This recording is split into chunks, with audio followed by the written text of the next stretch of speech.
کہ الیکشن سے پہلے ایک ایسا ماحول بنایا گیا جس میں پاکستان مسلم لیگ نون کو نواز شریف صاحب کو باہر کیا گیا، اور ابھی جو ہے ہم دیکھ رہے ہیں صاحب بات کر رہا ہوں، وہاں نواز شریف صاحب کو صرف باہر کیا تھا، -1 فارمولا تھا۔ اس میں ہم ایک سٹیپ آگے چلے گئے، بہت سارے اس میں ایک، اور مجھے یہ جو ماحول میں دیکھ رہا ہوں اس وقت پورے پاکستان میں، اس میں مجھے لگ رہا ہے کہ سم تھنگ از مسنگ، اور وہ مسنگ کیا ہے کہ ایک آپ نے بڑی سیاسی جماعت کو ایک برے طریقے سے آپ نے شیٹر کر دیا ہے، ہلا کے رکھ دیا ہے، اور میں یہ سمجھتا ہوں کہ یہ بدقسمتی ہے۔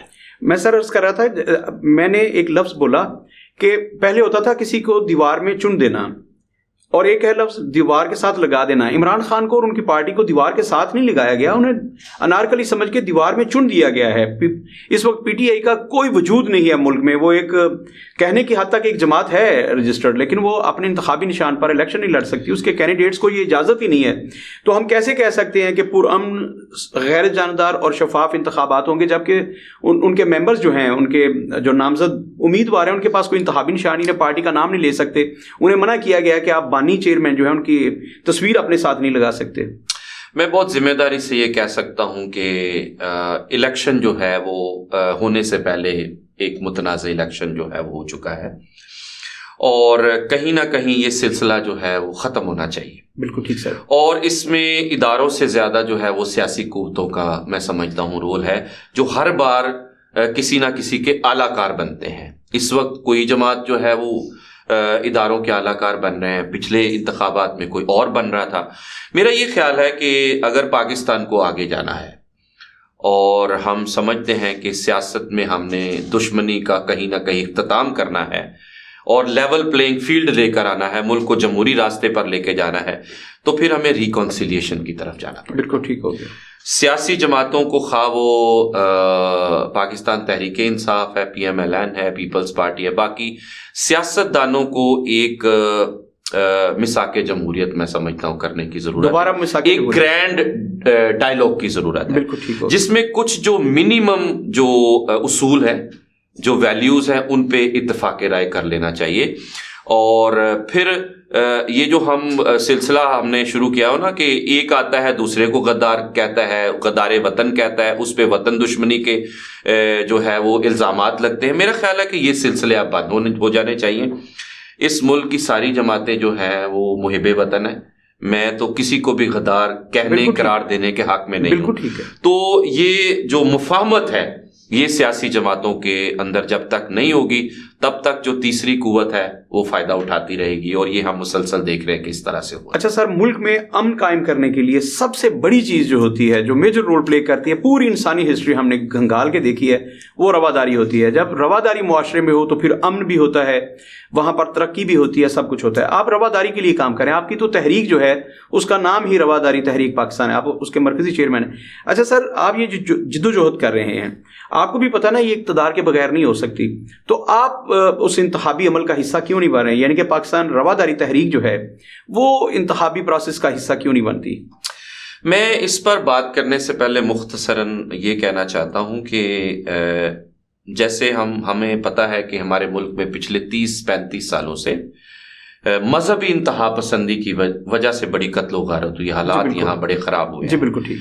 مگر یہ جو آنے والا انتخابات ہے، اس میں ہم دیکھ رہے ہیں کہ کچھ عرصے میں ہمارے ملک میں سیاست کی بنیاد پر بھی عدم برداشت بہت بڑی ہے۔ بالکل ایسے ہی سر۔ تو اس لیے ہم رواداری تحریک جو ہے وہ نہ صرف اس وقت پاکستان میں مذہب انتہا پسندی کے خلاف کام کر رہی ہے، بلکہ ہم جو سیاست میں عدم برداشت آئی ہے یہ جو 10 سال میں اس کے خاتمے کے لیے بھی ہم جدوجہد کریں، اور ہم لوگوں کو کہہ رہے ہیں کہ بھائی جہاں یہ ضروری ہے کہ ہم ایک دوسرے کے عقیدے کا احترام کریں، ہمیں مذہبی طور پر روادار ہونے کا ثبوت دینا چاہیے، اس کے ساتھ ساتھ یہ بڑا ضروری ہے کہ سیاسی مخالفت کو ہم دشمنی نہ بنائیں، اور ہم کبھی بھی اپنی سیاست کے اندر تشدد کا، اشتعال انگیز کا، گالی گلوچ کا اور مرنے مارنے کی جو سیاست ہے اس کی طرف ہم نہ جائیں۔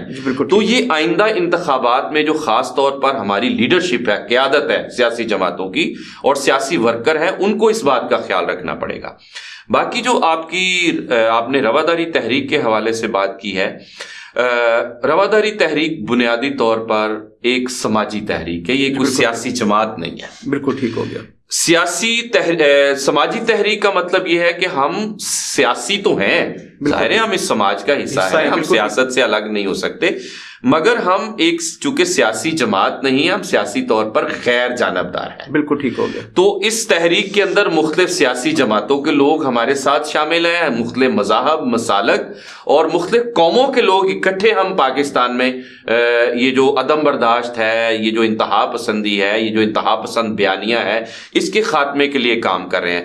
تو ہم جو ہے وہ اپنی تجاویز، اب جو کچھ بھی ہمارا بیانیہ ہم سوچتے ہیں کہ پاکستان کو کس طریقے سے ہم پرامن ریاست اور پرامن معاشرہ بنا سکتے ہیں، وہ ہم جو بھی اقتدار میں آتا ہے، کوئی بھی سیاسی جماعت ہے، ادارے ہیں، ان کے ساتھ ہمارا انٹریکشن رہتا ہے۔ بالکل ٹھیک ہو گیا۔ تو وہ ہم اپنی تجاویز جو ہے وہ ان کے ساتھ شیئر کرتے رہتے ہیں، کیونکہ اقتدار کے میں جو بیٹھنے والے لوگ ہیں، پالیسیاں، قانون سازی، قوانین تو انہوں نے بنانا ہے، ہمارا کام ہے ان کو اپنی تجاویز دینا، اور ان کا کام ہے پھر اگر وہ سمجھتے ہیں کہ ہم ٹھیک کہہ رہے ہیں، اور اب آہستہ آہستہ جو ہے وہ سمجھنا شروع ہو گیا، کیونکہ اب پاکستان میں رواداری کا لفظ جو ہے وہ زبان زدے عام ہوتا جا رہا ہے، تو یہ ہمارے لیے بڑی خوش آئند بات۔ اچھا سر، میں آپ کی تحریک کو بڑا قریب سے، میں بلکہ آپ کی تحریک کا ایک حصہ ہوں، اس کا آپ کا کارکن ہوں۔ میں نے دیکھا راشد بشیر چٹھا صاحب، محمد اسرائیل ایڈوکیٹ صاحب، مطلب ہر مذہب سے، جیسے آپ نے فرمایا وہ مسلم کمیونٹی سے ہیں، اسی طرح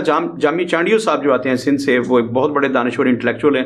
تو آپ کی تحریک جو ہے اس میں ہر رنگ کے پھول نظر آتے ہیں، آپ نے بڑا خوبصورت گلدستہ سجایا ہے۔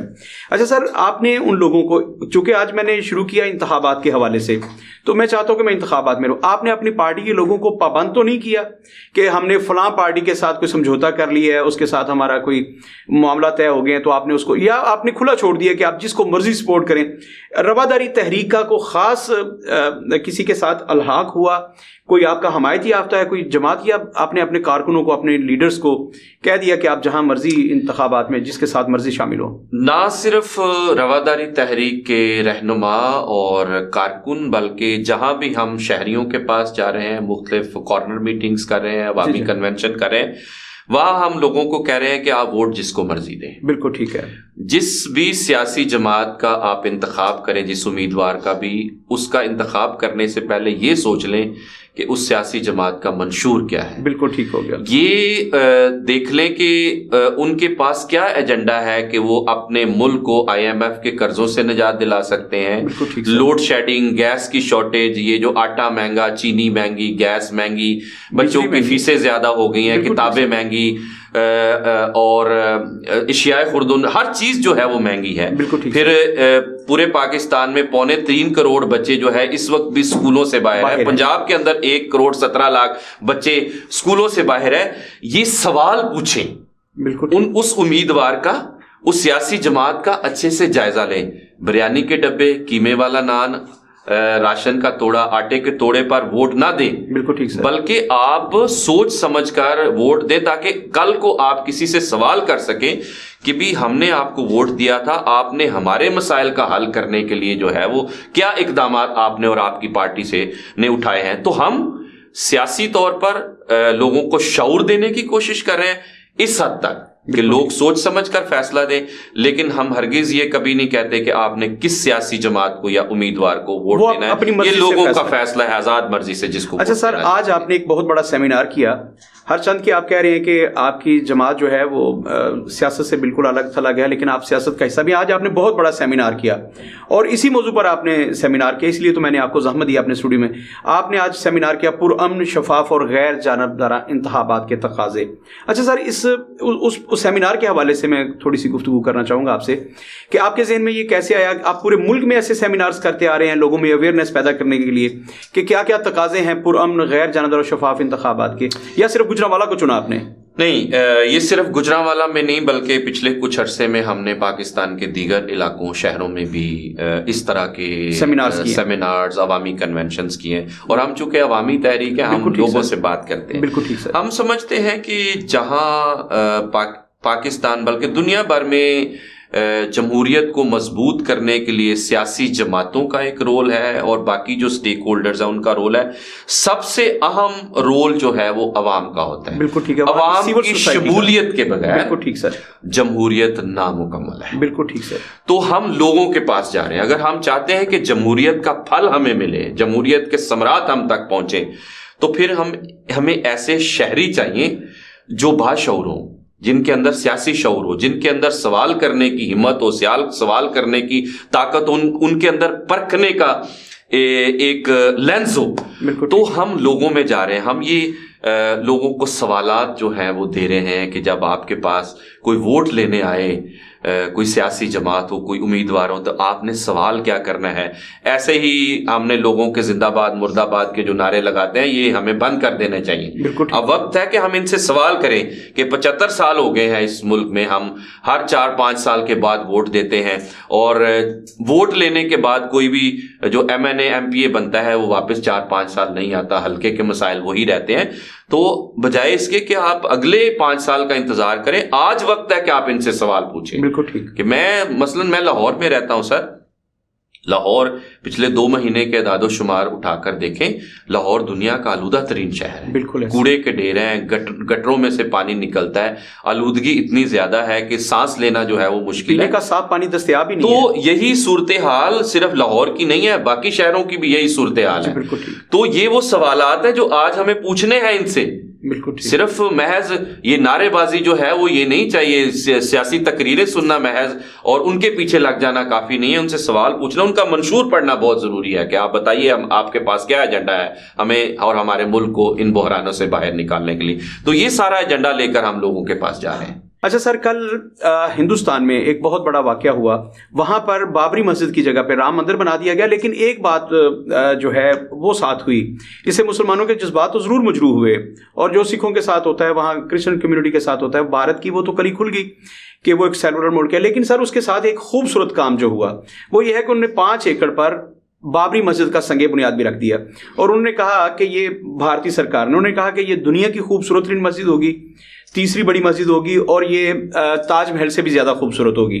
مطلب ایک چیز یہ ہوئی کہ انہوں نے ہندوؤں کو بھی خوش کر لیا اور مسلمانوں کو بھی. آپ اس پہ رائے میں اپنی ذاتی رائے اگر دینا چاہیں. پہلی بات تو یہ کہ انتہا پسندی جو ہے وہ صرف پاکستان کا مسئلہ نہیں ہے. جی سر. خاص طور پر نریندرا مودی کی سرکار کے دور میں ہندوستان بتدریج دن بدن مذہبی انتہا پسندی کی طرف آگے بڑھ رہا ہے.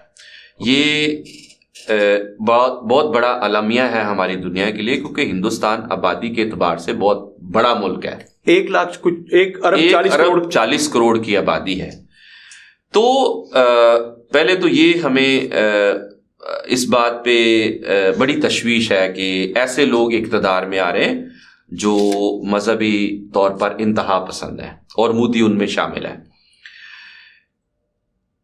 پہلی بات تو یہ کہ بابری مسجد کی شہادت ایک بہت افسوسناک واقعہ ہے, یہ نہیں ہونی چاہیے تھی. پھر اس کی جگہ پہ رام مندر کا بننا یہ ایک دوسری کوشش ہے کہ جو ہندوستان کا ایک سیکولر معاشرہ کہلاتا تھا, جس کی پہچان تھی, اس کو ایک ٹھیس پہنچی ہے.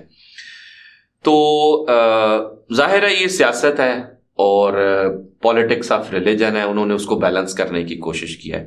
آگے دیکھیں گے کہ اس کے اثرات جو ہے وہ کیا ہوتے ہیں.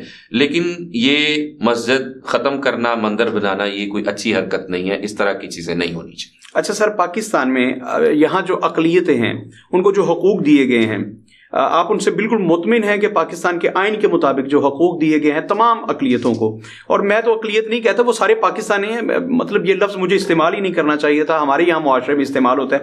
ہم سارے برابری کی سطح پر پاکستانی ہیں. آپ کے پاس بھی وہی پاسپورٹ ہے, شناختی کارڈ ہے جو میرے پاس ہے, تو کوئی اقلیت نہیں, ہم سارے شہری ہیں. تو آپ کیا سمجھتے ہیں کہ پاکستان میں جب ہم نے بھارت پر تنقید کی ہے کہ وہاں اقلیتوں کے ساتھ ناروا سلوک کیا جاتا ہے, تو آپ پاکستان میں جو اقلیتیں ہیں ان کو جو حقوق دیے گئے ہیں آپ مطمئن ہیں کہ وہ بالکل ٹھیک ہیں اور ان کا پورا تحفظ ہو رہا ہے یہاں پر؟ دیکھیے پہلی بات تو یہ کہ ہمیں اپنے حالات کو خاص طور پر اقلیتوں کے پیرائے میں کبھی بھی ہندوستان کے ساتھ ہمیں کمپیئر نہیں کرنا چاہیے. اوکے.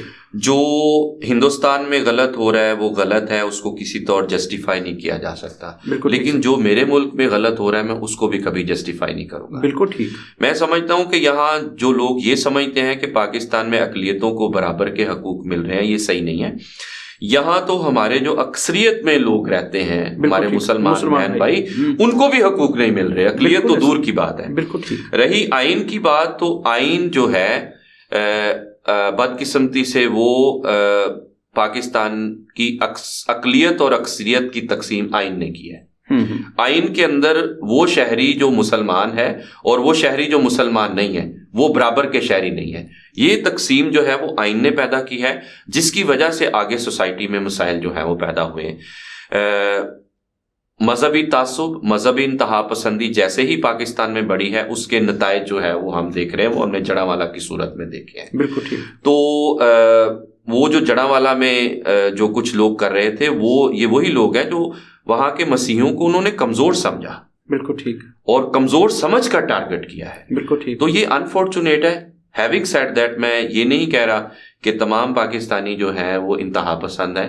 یہاں میجورٹی جو ہے وہ ایسی ہے جو اقلیتوں کے ساتھ اچھا سر انہوں نے کنڈم کیا، میجورٹی نے کنڈم کیا، اچھا سلوک کرتے ہیں، لیکن انتہا پسند بھی یہیں پر رہتے ہیں جو اس طرح کی حرکتیں کرتے ہیں جس سے اقلیتوں میں عدم تحفظ کا احساس بڑھتا ہے اور دنیا میں ہماری بدنامی ہوتی ہے. یہ نہیں ہونا چاہیے. اچھا سر، یہ جو رواداری تحریک ہے، ایک کویسچن ہے، کیا آپ سمجھتے ہیں کہ آپ کی تحریک جو ہے ایک وقت ایسا آئے گا، وہ 10 سال بعد آئے، وہ 15 سال بعد آئے، کیا ایسا ممکن ہے کہ پاکستان میں بالکل رواداری ہوگی، تمام کو منصفانہ طور پر وسائل یکساں طور پر مہیا کیا جائیں گے، سب کے لیے ایک جیسا تعلیمی نظام ہوگا، سب کو صحت کے مساویانہ حقوق ہیں، یعنی کہ رواداری تحریک کیا ایسی فضا قائم کر پائے گی پاکستان میں کبھی بھی؟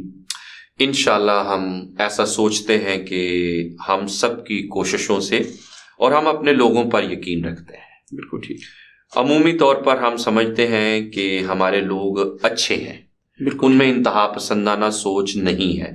یہ دھرتی بابا بلے شاہ، بابا فرید، بابا گرو نانک، شاہ لطیف کی دھرتی ہے، اور یہ وہ لوگ ہیں جنہوں نے مذہبی رواداری اور انسان دوستی کا پیغام دیا. ہم ان کے فالوور ہیں. بالکل ٹھیک سر. تو جب معاشرہ اتنے بگاڑ تک پہنچ جائے کہ انتہا پسندی جو ہے وہ اتنی زیادہ ہو جائے تو اس کو ایک دم سے ریورس نہیں کیا جا سکتا. بالکل ٹھیک سر. سماج میں تبدیلی ارتقائی عمل سے آتی ہے، کیونکہ سماج میں انسان بستے ہیں نا، تو ہم نے انسانوں کو بدلنا ہے، تو اس پہ وقت لگے گا. ہم سب پاکستانیوں کو اس پہ اپنا ایک کنٹریبیوشن دینا پڑے گا. رواداری تحریک اپنے طور پر ایک چھوٹا سا کنٹریبیوشن دے رہی ہے. ہم لوگوں کو جن کا تعلق مختلف مذاہب سے ہے، مختلف مسالک سے ہے، مختلف قوموں کے لوگ، مختلف مکتبہ فکر کے لوگ ہمارے ساتھ جڑے ہیں، اور ہم کیا رہے ہیں کہ جب ہم اپنا ہمسایہ نہیں بدل سکتے، بالکل ٹھیک سے، تو ہماری چوائس یہ ہونی چاہیے کہ ہم اس ہمسائے کے ساتھ جو ہے وہ حسن سلوک سے رہیں، بالکل ٹھیک، مذہبی رواداری سے رہیں، بالکل ٹھیک، اور ایک دوسرے کے احترام کا جو رشتہ ہے وہ. اور ہمسائے کا مطلب یہ نہیں ہے کہ وہ ہمسایہ کون ہے. ہمسایہ کوئی بھی ہو سکتا ہے، وہ کسی بھی مذہب، کسی بھی رنگ، کسی بھی نسل کا ہو سکتا ہے. تو یہ اگر ہم سوچ کر آگے بڑھیں گے تو ٹائم لگے گا، وقت لگے گا، لیکن مجھے امید ہے کہ ایک دن پاکستانی معاشرہ جو ہے وہ ایسا معاشرہ ہوگا جہاں سب کو برابری کی بنیاد پر عزت ملے گی، رسپیکٹ ملے گی، مذہبی رواداری ہوگی، اور ایک پرامن معاشرہ بنے گا. اچھا سر، میں آپ کی شخصیت سے بہت انسپائر ہوں. آپ کی گفتگو جو ہوتی ہے جی چاہتا ہے کہ گھنٹوں آپ کو سنتے رہیں. بہت خوبصورت وچار ہیں آپ کے، خیالات بہت عمدہ ہیں، نتھری ہوئی سوچ ہے. اچھا سر، آخر میں آپ FM4 کے ٹی وی کی وساطت سے پوری قوم کو کیا پیغام دینا چاہیں گے؟ میں سب سے پہلے تو FM4 ٹی وی کا میں شکر گزار ہوں کہ آج آپ نے مجھے وقت دیا ہے کہ میں اپنے وچار اپنے لوگوں کے ساتھ شیئر کر سکوں. میرا پیغام پورے پاکستان بلکہ پوری دنیا کے لوگوں کے لیے محبت کا پیغام ہے. سب سے پہلے میرا پیغام ہے محبت جہاں تک پہنچے، کیونکہ رواداری تحریک محبتوں کی تحریک ہے، اور یہ ایک پل ہے جو مختلف لوگوں کے درمیان ہم نے باندھا ہوا ہے. پاکستان اس وقت مشکلات سے دوچار ہے. جی سر. لیکن مشکلات ہونے کا مطلب یہ نہیں ہے کہ ہم مایوس ہو جائیں، ہم گھبرائیں. ہمیں مایوس نہیں ہونا بلکہ یہ سوچنا ہے کہ ہم نے اپنے ملک اور سماج کو ان مشکلات سے، ان مسائل سے باہر کیسے نکالنا ہے. کوئی باہر سے آ کے ہمارے مسئلے حل نہیں کرے گا. بالکل ٹھیک ہوگا. یہ اس ملک کے مسئلے اس ملک کے اداروں، اس ملک کی سیاسی جماعتوں، اس ملک کی سول سوسائٹی اور اس ملک کے عوام نے حل کرنے ہیں. لیکن ہر کسی کو اپنا اپنا کنٹریبیوشن دینا ہے. جب جنگی حالات ہوتے ہیں نا تو پھر ہر بسنے والا شہری جو ہے وہ فوجی ہوتا ہے. بالکل ٹھیک. اسی طرح سے ہر کسی کو یہ سوچنا ہے کہ میں نے کوئی غلط کام نہیں کرنا. مثلا اگر میرے شہر کے اندر کوڑا کرکٹ زیادہ ہے تو وہ کوڑا کرکٹ اٹھایا نہیں جا رہا، گندگی پھیلی ہے، تو اس میں صرف اداروں کا رول نہیں، میرا بھی تو کوئی کنٹریبیوشن ہے نا کہ میں اپنا کوڑا اٹھا کر جو ہے وہ باہر گلی میں پھینک دیتا ہوں. اگر میری فیکٹری ہے اور اس سے دھواں جو ہے وہ خطرناک نکل رہا ہے تو مجھے اس کا انتظام کرنا ہے. اگر میری گاڑی خراب ہے، انجن خراب ہے، اس سے دھواں ایسا نکل رہا ہے کہ پولوشن ہو رہی ہے، تو وہ گاڑی میں نے ٹھیک کرانی ہے. تو جہاں اداروں کی ذمہ داری ہے، جہاں سیاسی جماعتوں اور اہل اقتدار کی ذمہ داری ہے، وہاں پر ذمہ دار شہری ہونا ہمارا فرض بھی ہے. بالکل ٹھیک سر. تو ہم نے ہر کسی نے اپنے ملک کو بہتر کرنے کے لیے کنٹریبیوشن دینا ہے. اور آخری بات یہ ہے کہ الیکشن میں آپ کی ذمہ داریاں بہت زیادہ ہیں. اگر آپ 18 سال کے اور 18 سال سے زیادہ ہیں، آپ کا شناختی کارڈ بنا ہوا ہے، تو 8 فروری کو دھند ہو جو بھی ہو، آپ نے پولنگ اسٹیشن پر اپنا ووٹ ڈالنے ضرور جانا ہے. بہت شکریہ سر بہت شکریہ. محترم ناظرین، آپ نے سیمسن سلامت صاحب کی گفتگو سنی. کنفیوشس کا ایک قول ہے. کنفیوشس نے کہا تھا کہ اندھیرے کو کوسنے سے بہتر ہے کہ اپنے حصے کا دیا جلایا جائے، اپنے حصے کی شمع روشن کی جائے. فراز نے اس شعر کو ایسے باندھا تھا کہ شکوائے ظلمت شب سے تو کہیں بہتر تھا اپنے حصے کی کوئی شمع جلاتے جاتے. سیمسن سلامت صاحب ان لوگوں میں سے ہیں جو اندھیرے کو کوسنے کے بجائے اپنے حصے کی شمع روشن کرنے پر ایمان رکھتے ہیں، یقین رکھتے ہیں. انہوں نے اپنے حصے کی شمع روشن کی ہے تحریک رواداری کی صورت میں. میں سمجھتا ہوں کہ اگر آپ از خود سے کوئی ڈیسیژن نہیں لے سکتے تو ضروری ہے کہ ان لوگوں کا ساتھ دیں جنہوں نے ڈیسیژن لے لیا ہے اور ایک سمت کا تعین کر کے اس سمت چل نکلے ہیں. بہت سارے لوگ ہوتے ہیں اپنے تئیں کو فیصلہ نہیں کر پاتے. تو سیمسن سلامت صاحب کی قیادت میں ایک ایسا معاشرہ تشکیل دینے کا سفر جاری ہے جہاں رواداری ہو، مساوات ہو، سب کو ایک جیسے وسائل میسر ہوں اور وہ اپنے مسائل کے ساتھ نبرد آزما ہوں ایک جیسے وسائل کے ساتھ. آپ نے بہت سارا خیال رکھیے گا، ان لوگوں کا ساتھ دیجیے جو اندھیرے کو ختم کرنے کے لیے اپنے حصے کا دیا جلائے ہوئے اپنی ہتھیلی پر رکھے ہوئے اور آندھیوں سے لڑ رہے ہیں. ان لوگوں کا ساتھ دینا بہت بڑی نیکی ہے. اللہ کرے کہ پاکستان قیامت تک سلامت رہے، لیکن یہ پاکستان نہیں، وہ پاکستان جو خوشحال پاکستان ہو، ایسا پاکستان جہاں سارے شہری جو ہیں ایک جیسا محسوس کریں، انہیں یقین ہو کہ ماں ہے دھرتی اور دھرتی سب کے لیے ایک جیسی ماں ہے. اپنا بہت سارا خیال رکھیے گا. پاکستان زندہ باد.